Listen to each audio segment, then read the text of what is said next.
ध्रुव जी ने जब 6 महीने ऐसा तप किया कि ब्रह्मांड की वायु को रोक दिया, अपनी वायु रोक करके, तो भगवान को विवश होकर आना पड़ा। ऐसा आपने कौन सा साधन किया?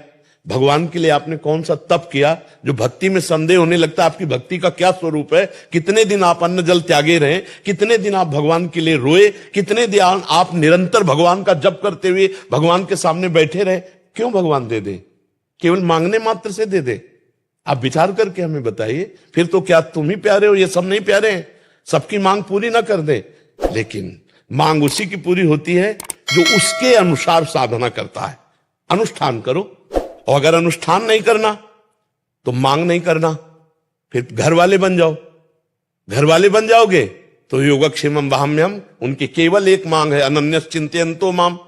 अनन्यस चिंतयन्तो माम तो कह रहे योगक्षेमम वहाम्यम, तो ठेकेदार वो हो गए, तो फिर मांगने की जरूरत क्या? आगे से आगे व्यवस्था होगी। अब हमारी बात को समझ पाओ तो समझ पाओ। घर वाले बन जाओ, और अगर घर वाले नहीं बने, निज परिकर नहीं बने, तो फिर उतना हिसाब दो। घर की दुकान में 100 ग्राम चीनी नहीं मांगी जाती है। पाने जा रहे जरा चीनी देना, वहां ग्राम नहीं, वहां मूल्य नहीं, चीनी देना। चीनी लिया अपना घर से। क्यों? घर वाले बनने के लिए महाराज जी क्या करना? हाँ, घर वाले तन वांग मनोभी रमले सोहम तो वास्ता, शरीर से, मन से, वाणी से मैं आपका बिका हुआ दास हूं। अब बिका हुआ दास तो घर का हुआ घर जाया दास, तो फिर वो योगक्षेमम वहाम्यम, फिर भगवान सामने देखते हैं। एक भी चीज मांगनी नहीं पड़ेगी। क्यों? क्योंकि मालिक हो हम, मुनीम है। मालिक आप हो, मुनीम हम है। तो मुनीम ने पर्चा बनाया, मालिक ने फौरन भर दिया। और अगर आप दुकानदार की तरह कि प्रभु मुझे ये दे दीजिए, तो आप दीजिए। क्या है आपके पास बदले में? तप दीजिए, भजन दीजिए। आपके पास क्या है? बोले हमारे पास तो कुछ नहीं। तो बोले फिर पूरा विश्व ब्रह्मांड हमारा बच्चा है, तुम ही थोड़ी हो। दो बात में समझो, अगर ऐसे भगवान से मांगोगे तो दुकान में मांग रहे हो। मेरे मालिक की दुकान में है सबका जीवन खाता, हिसाब भरिए, जो चाहिए वो चीज ले ली। समझ रहे ना? आप भगवान से क्या संबंध रख करके मांग रहे हैं? हम आपसे जैसे प्रश्न कर रहे हैं, आप क्या मांग रहे हैं? क्या बन करके मांगने के समय क्या बने, और पूरे जीवन में आप क्या हैं? तो चतुर शिरोमणि से चतुराई नहीं चलेगी। है तन मन धन सब तेरा, स्वामी सब कुछ है तेरा। तो मांग किसके लिए रहे हो? आरती में नहीं कहते वो 1 मिनट के लिए गा दिया, और देखो प्रभु हमारी इस समस्या का समाधान, हमारी और कह रहे क्या लागे मेरा। अगर भक्ति का स्वरूप है कुछ भी मानना, आप अपने लड़के को सुंदर से सुंदर पदार्थ पवा रही हो, और कोई पूछे कि इसका फल क्या चाहोगी, तो आप दबका दोगी। मेरा बेटा है, मेरे सामने चैन से खा रहा है, यही मेरा फल है, और क्या फल फूल है। और भगवान को ऐसे भोग लगाते हो? भगवान को क्या देखते हो आप? अरे बोले वो बहुत बड़े हैं, उनको क्या खवाना पियाना। तो तुम किसके हो?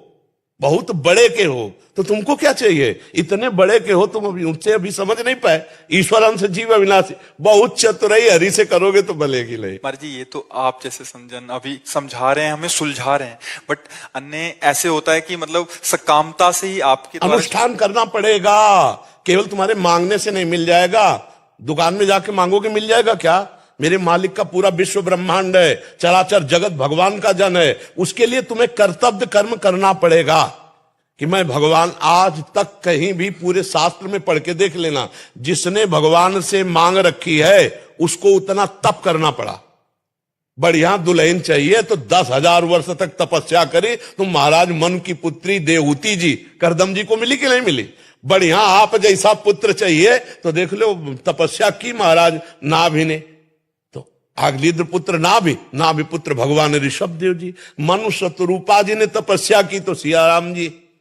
महाराज जी अभी तो ऐसा होता है कि हे बिहारी जी आप एक मनोकामना पूरी कर रहे हो, 56 भोग लगाएंगे। तो बिहारी जी को समझे क्या यार, विश्वात्मा पूरे विश्व का भरण पोषण करने वाला। भोग बिहारी जी का जानते हो कैसे लगाया जाता है? जैसे हम कई बार समझाया है कि एक पिता अपने 4 पुत्रों को एक एक सेव ला के दिया। अब उनमें से 3 तो खाने लगे, और एक दौड़ के आया और पिता के मुख में ऐसे उसी के द्वारा दिया हो। अब उस पिता को कैसा लगेगा? वो उसके हाथ से सेव लेकर के अपने हाथ से पवाएगा और गोद में दुलार करेगा, और सबसे ज्यादा प्यारा पुत्र वो होगा। ऐसे भोग तो दियम वस्तु गोविंदम तुभ्यमेव समर्पय। हम अपनी वस्तु मानकर प्रभु को कैसे दे? हमारी तो बेईमानी पहले ही हो गई। प्रभु की दी हुई वस्तु, त्वदीयम वस्तु गोविंदम तुभ्यमेव समर्पय। भक्ति की बात जो है वो अभी समझ में नहीं आया। जैसे लोग कहते हैं श्रद्धा हमारी खत्म हो गई। वो केवल मांग भर की श्रद्धा, केवल मांग भर की। तू समझा क्या बिहारी जी को? माँ से हम अपनी कोई बात मांगते हैं और माँ अगर ना दे तो क्या माँ से श्रद्धा खत्म हो जाएगी? अगर दूसरा कहेगा कि यार तूने मांगा दिया नहीं, तो लड़ जाएगा, यार देखो ये मेरी पर्सनल विषय है, तो यार मूड नहीं था नहीं दिया, पर माँ तो मेरी माँ ही है ना। तो क्या ऐसा तुम प्रभु को मानते हो? अगर ऐसा मानते हो तो ये शब्द कैसे आ जाएगा कि मेरी भक्ति कम हो गई? तो हम किसी भी तरह ये नहीं देख पा रहे हैं कि आप प्रभु से मांगने के अधिकार को पुष्ट कर सकते हैं। किस तरह पुष्ट कर सकते हैं? आपको भगवान ने मानो दे दी, आपको भगवान ने सारी सुविधाएं दी, आपने भगवान के लिए क्या किया? हमारी बात, सुंदर आंख दी, अंधे बना देते, सुंदर कान दी, बहरे बना देते, बना देते, कर्मानुसार बना भी देते। हमें सब कुछ सर्वांग पुष्ट किया, भगवान ने हमें सब कुछ दिया, नहीं दिया है? हमने भगवान के लिए क्या किया? हमें बताओ, इतने का हमने क्या भगवान के लिए किया? आप यहां बिजली का बिल देते हैं सरकारी, मकान का किराया देते हैं, इसका किराया किसको देते हैं? जो हमारे भगवान ने गर्भ में सृजन करके तुम्हारा इतना सुंदर रूप दिया, क्या इस मानव देह का किराया नहीं है? आप विचार करो, हर श्वास नाम जप करो। यहां न कोई किसी का पति है, न कोई किसी का पुत्र है, न कोई किसी की पत्नी। एक माया का नाटक है। अपने को सेवा का कर्तव्य रोल जो मिला है स्वांग, वो करते हुए नाम जप करते हुए निकल जाओ। मांग ऐसे रखी जाती है। हमने अभी एक दो दिन पहले एकांतिक में बात कही थी। मांग ऐसी रखी जाती है कि स्वामी आप घर के मालिक हैं और मैं आपका नौकर हूं। नाथ सकल संपदा तुम्हारी, मैं सेवक समेत सुत नारी। प्रभु, इस घर गृहस्थी में बहुत सी आवश्यकताएं होती हैं। आप सर्वज्ञ हो, आपसे हम क्या कहें, पर रहा नहीं जाता, इसलिए आपसे कहते हैं कि अगर ये व्यवस्थाएं ऐसे चलती तो नाथ आपके भजन चिंतन में भी हमारा मन लगता और सुखपूर्वक जीवन कट जाता। पर प्रभु, यदि आप ये समझे कि जो हम मांग रहे हैं वो देंगे और हम माया में फंस जाएंगे, तो नाथ मत देना। जिससे आपका सुमिरन हो और जिससे मंगल हो वही आप करना, तो कभी भक्ति कमी नहीं होगी। और हमें लगता है भक्त के भी कभी कमी नहीं होगी, ना भक्ति की कमी होगी और ना भक्त की कमी होगी। ये पक्का विश्वास कर लो। हम लोग भगवान को कुछ अपना नहीं मान रहे, फिर मांग रखते हैं, तो भाई ऐसे कैसे हो जाएगा? और जब भजन है ना, तो रुपया पैसा सम्मान सब तुम्हें घेरे फिरेगा, मान लीजिए। और भजन नहीं है तो कबीरा सब जग निर्धना, धनवंता नहीं कोई। भजन नहीं तो कोई नहीं पूछेगा, ना इस लोक में ना लोक लोकांतर में, कहीं कोई पूछने वाला नहीं। तो हमें लगता है भजन मांगो, भजन खूब नाम जप करो, खूब भगवत चिंतन करो। देखो अभी माया मारी घूमेगी, मारी घूमेगी। ये बिल्कुल विश्वास कर लो, हमारी बात को मान लीजिए। जितना भजन करोगे उतना ही वैभव तुम्हारे चरण चूमेगा। पर पहले भजन तुम्हारे पाप नष्ट कर दे, तब पहले पाप नष्ट होने दो भजन के बल से, फिर देखो क्या नहीं प्राप्त होता है। अरे तो भगवान अनंत ब्रह्मांडों को एक सेकंड में रच दिया है, किसी कारीगर की जरूरत नहीं पड़ी। ऐसे अनंत ब्रह्मांडों के अधीश्वर भगवान जब हमारे स्वामी है, हम उनका नाम जप कर रहे हैं, तो कमी क्या रहेगी? धैर्य पूर्वक श्री कृष्ण का चिंतन करते रहे। कई कई दिन भोजन नहीं मिला सुदामा जी को, और एक दिन जैसी द्वारिकापुरी वैसी सुदामापुरी। समझ रहे हो?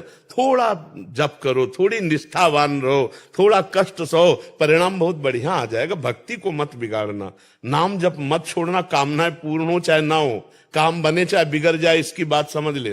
जिस प्रकार घनघोर अंधकार वाले कमरे में रोशनी की एक किरण अंधकार को समाप्त करके उस कमरे को प्रकाशित कर देती है, ठीक उसी प्रकार भगवत स्वरूप श्री हित प्रेमानंद जी महाराज आपके श्रीमुख के माध्यम से प्रकट हुआ अनमोल ज्ञान हम सभी अज्ञानी मनुष्यों के अज्ञान रूपी अंधकार को छांटकर हमें सत्य को पहचान कर सही मार्ग चलाने की प्रेरणा देता है। हम सभी मनुष्यों को अपनी वाणी से ज्ञान रूपी अमृत पान करने के लिए प्रेमानंद जी महाराज के श्री चरणों में कोटि कोटि नमन। आप सभी लोगों को ये वीडियो कैसा लगा कृपया कमेंट करके बताएं और वीडियो को लाइक करें, चैनल को सब्सक्राइब करें। धन्यवाद।